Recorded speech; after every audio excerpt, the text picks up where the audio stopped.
Okay, चलिए इस question को एक्सप्लेन करते हैं जिसमें हमें दिए गए 5 स्टेटमेंट्स को आइडेंटिफाई करना है कि वो ट्रू है या फॉल्स, और अगर फॉल्स हैं तो उनका सही रीजन देकर करेक्ट करना है। चलिए पहले स्टेटमेंट को ऑब्जर्व करते हैं। ये कह रहा है कि सॉल्ट सॉल्यूशन यानी नमक वाले पानी से नमक को सिर्फ धूप में रखकर सेपरेट किया जा सकता है। सोचकर देखिए, इसके पीछे कौन सा साइंटिफिक प्रोसेस काम कर रहा है। बिल्कुल सही, ये प्रोसेस है इवैपोरेशन। जब हम सॉल्ट सॉल्यूशन को सन की हीट एनर्जी में रखते हैं तो पानी वेपर बनकर उड़ जाता है। इस चेंज का रिजल्ट ये होता है कि कंटेनर में सिर्फ सॉल्ट पीछे रह जाता है। तो इसका मतलब पहला स्टेटमेंट बिल्कुल ट्रू है। एग्जाम में आपको यही रीजन लिखना है कि सन की हीट से इवैपोरेशन प्रोसेस होता है जिससे ये सेपरेशन पॉसिबल है। चलिए अब सेकंड स्टेटमेंट देखते हैं। Second statement hand picking method के बारे में है। यह कहता है कि हैंड पिकिंग तभी यूज करनी चाहिए जब एक कंपोनेंट की क्वांटिटी कम हो। इसका रियल लाइफ एग्जांपल सोचिए, जैसे दाल या चावल से कंकड़ निकालना।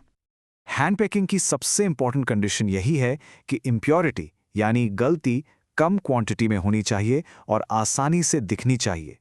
अगर बहुत सारे कंकड़ होंगे तो एक एक को हाथ से निकालना पॉसिबल नहीं होगा। इसलिए ये स्टेटमेंट भी बिल्कुल ट्रू है। याद रखिए, इसका रीजन इस मेथड की प्रैक्टिकल लिमिट है। अब अगले स्टेटमेंट को एनालाइज करते हैं। अब ये स्टेटमेंट देखिए, इसमें पफ्ड राइस यानी मुरमुरे और राइस ग्रेन्स के मिक्सचर को थ्रेशिंग से सेपरेट करने की बात हो रही है। यहाँ स्टूडेंट्स अक्सर कंफ्यूज हो जाते हैं।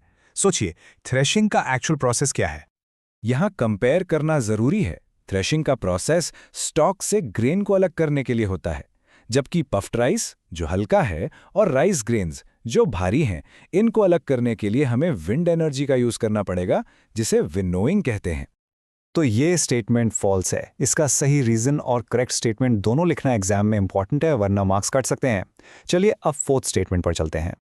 फोर्थ स्टेटमेंट में मस्टर्ड ऑयल और लेमन वाटर के मिक्सचर की बात है। ये दोनों लिक्विड्स हैं। पहले ये आइडेंटिफाई करना होगा कि इनकी प्रॉपर्टी क्या है। क्या ये आपस में मिक्स होते हैं? मस्टर्ड ऑयल और वाटर इमिसिबल लिक्विड्स हैं, यानी वो मिक्स नहीं होते। ऑयल हल्का होने की कॉज से पानी के सरफेस पर एक अलग लेयर बना लेता है। ऐसे मिक्सचर को अलग करने के लिए डिकैंटेशन का प्रोसेस अप्लाई किया जाता है। इसलिए ये स्टेटमेंट बिल्कुल ट्रू है।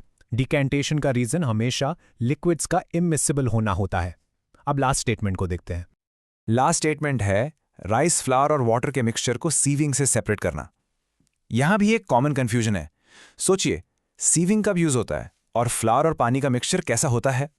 सीविंग का प्रोसेस अलग अलग साइज के सॉलिड्स के लिए होता है, लेकिन राइस फ्लोर पानी में इनसॉल्युबल सॉलिड है। ऐसे सॉलिड और लिक्विड के मिक्सचर को अलग करने के लिए हम फिल्ट्रेशन प्रोसेस का यूज करते हैं, जैसे चाय पत्ती को चाय से अलग करना। इसका मतलब आखिरी स्टेटमेंट भी फॉल्स है। इसकी कंक्लूजन ये है कि सही मेथड फिल्ट्रेशन है, सीविंग नहीं। इस गलती पर एग्जाम में ध्यान देना बहुत जरूरी है। वी होप आपको वीडियो अच्छा लगा होगा और क्वेश्चन से रिलेटेड कॉन्सेप्ट्स क्रिस्टल क्लियर हो गए होंगे। Will see you next video. Till then tata, bye bye.